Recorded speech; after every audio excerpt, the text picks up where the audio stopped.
Let's have a closer look at Aprilia's innovative aero development and how they formed a successful team over the last few years. When Aprilia rejoined MotoGP in 2015, you could find them mostly at the back of the field. MotoGP is a highly competitive sport, and challenging established manufacturers isn't easy. In 2019, Massimo Rivola became the new head of motorsport within Aprilia. He came from Ferrari and had good contacts to their F1 team.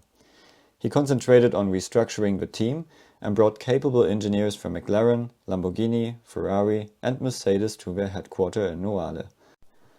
Romano Albesiano, on the other hand, became technical director and only focuses on the technical aspects with his team of engineers. Albesiano himself is aerodynamicist and describes the engineering of race bikes as more challenging than race cars. That's also one of the reasons how they could get F1 engineers to join the team, because it's a new interesting challenge for them. And the result of this is what we see on their bike. In the last years, Aprilia became more and more successful, and you can find them much further forward on the grid now. Their current MotoGP bike was already the most aggressive at the front wing, because the bike features a similar front wing like Formula cars. If you want to know more about the general layout of MotoGP bikes and the latest aero trends, check out my other video. Now Aprilia tried to find a way to generate more rear load, so they can apply higher brake force or engine braking at the back, brake later and carry more speed into the corner. So Aprilia came up with a newly shaped rear bodywork. Instead of having a round rear, they now turned the back into a large angled plate that generates some vertical force. To avoid the air from spilling down towards the lower pressure area, they added some fences either side. The volume below brings the flow closer together and reduces the weight behind the bike. On top of the bodywork, they created some space for an infill. This infill can be used to add components, and Aprilia added a rear wing. This wing might be small, but we can see that it has a relatively large wing area. It has a straight leading edge and a rounded trailing edge, so the main load will be in the center on the single support. This single support has a shorter chord line closer to the wing surface and is swept back to disturb the flow on the suction side as little as possible.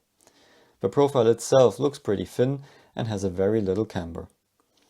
Now, a lot of people are asking, why would you mount a rear wing in the wake behind the rider? And to understand this, we have to remember that there is a fundamental difference between the aero development for road vehicles and race vehicles. Road vehicles are mainly designed to have as little drag as possible in a straight line, and no one's looking at cornering. Race vehicles, on the other hand, are mainly designed to produce as much downforce as possible in a corner, and the straight line drag becomes less important. And the result is what we see here. Aprilia places the rear wing in the wake behind the rider on the straights, so it doesn't really change the wake behind the bike, and following for others won't be harder, at least on the straight. But when the bike is cornering and the rider leans into the corner, the rear wing is exposed to the flow and produces extra load. Like we discussed in my previous video, it will produce more side force than downforce, but every little bit of downforce helps in MotoGP. This could also change the way the riders are moving on the bike. If they need extra rear load at corner entry, they could keep the bike as straight as possible while already hanging off, to get as much downforce as possible.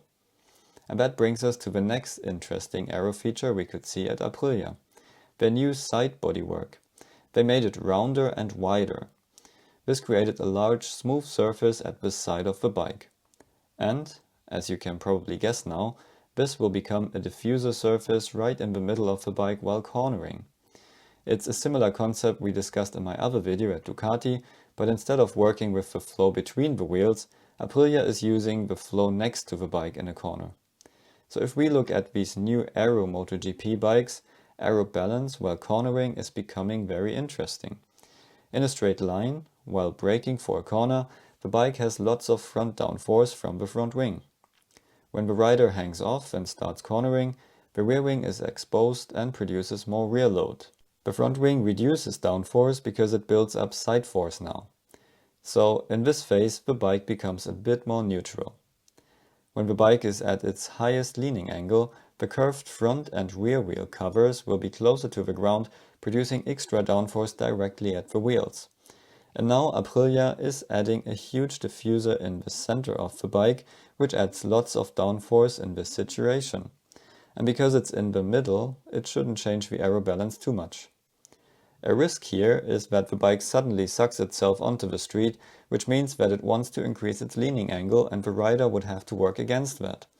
So this new kind of aero bikes will be different to ride and not everybody might like it.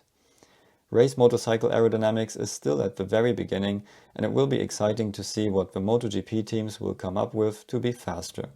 I hope you liked this little insight and see you at the next video.